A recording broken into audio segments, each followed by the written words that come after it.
What's going on, guys? So today we are back here with another video, and in today's video we're going to be reviewing the best things about Save the World, because you guys know me, I do videos on Save the World, and I do love the game, and there's a lot of good things about it.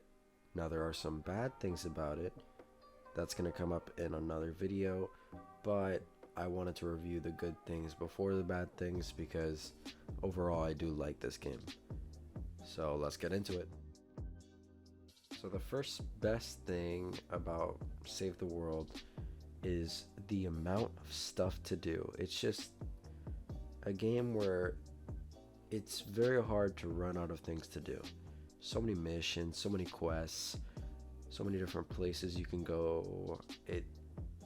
It's pretty amazing how the game can just keep you going, keep you going, keep you going. Even if you hit max power level, get all the weapons, you can just keep going, because it's not a game that just has story. It's a game that also has all those missions, and it keeps you going, which is a really important part of a game, because that makes it have replay value, and that's what Save the World has. Alright, so another really good thing about Fortnite Save the World is that it's not pay to win.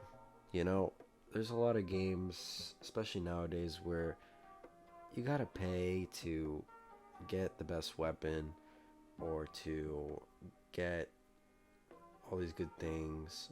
And I mean, in Fortnite, I'm gonna be honest, they do have an option for you to buy V-Bucks, and V-Bucks is meant to buy llamas, but first of all, you don't need llamas to even beat the game, right? But also, you have ways to earn V-Bucks. So the things that are, here's my definition of pay to win.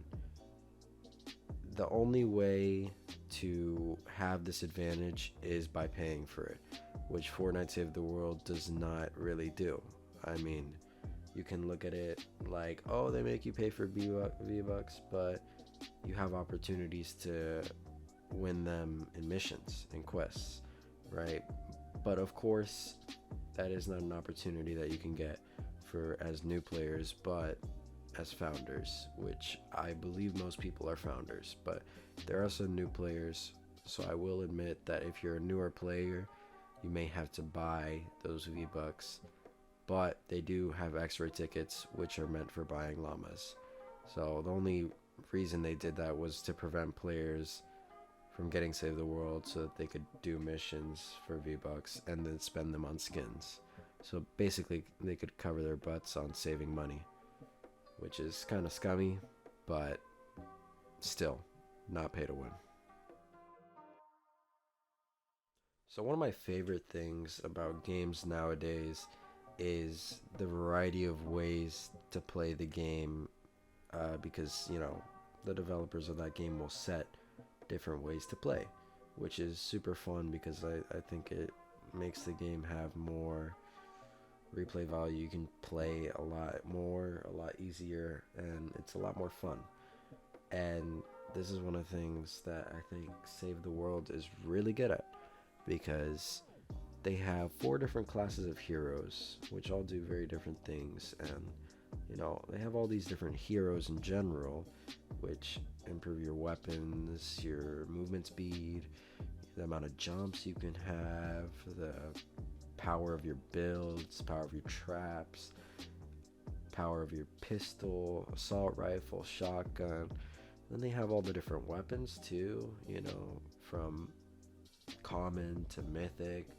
And then they got the rocket launchers, assault rifles, SMGs, pistols, shotguns, all these different things to play the game and win.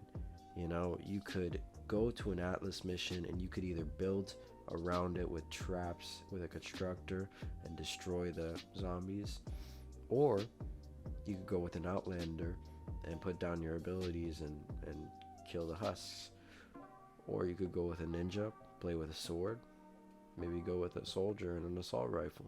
You know, there's so many different ways to play the game, and it's just super fun to, you know, just switch it up every once in a while because it makes the game more variety, more different, more fun.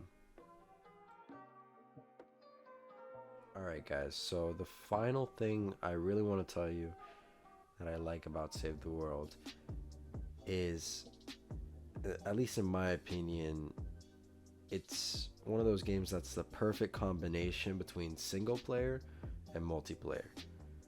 So it's got that story driven kind of game where you can play solo and enjoy the game. But then it's also got the multiplayer side of it where you can invite your friends and have a blast in your storm shield. Um, you know, they have a trading element in the game whether they want it or not. And also you can just, you know, really destroy missions with a group of four, you know, just have some fun. So they have this element of the game that's a story, right? And you can play single player. You don't have to have friends to enjoy the game. Um, you know who you are. But there's also that element where you can also play with your friends, have a lot of fun. I mean, I have some Storm Shield with mini games like crazy just to enjoy with my friends. And when I was a lower power level, I did trade a lot. So you could trade with your friends, you know. They have a lot of elements in this game, both for multiplayer and single player. And whatever type of player you are, you can enjoy the game. So that's pretty much it, guys. Those are my favorite things about Save the World. I think the best things about Save the World. Um, of course, you guys may have your own opinions, but those are mine. And I hope you enjoyed. I hope you're informed. And I'll see you all in the next one. Peace.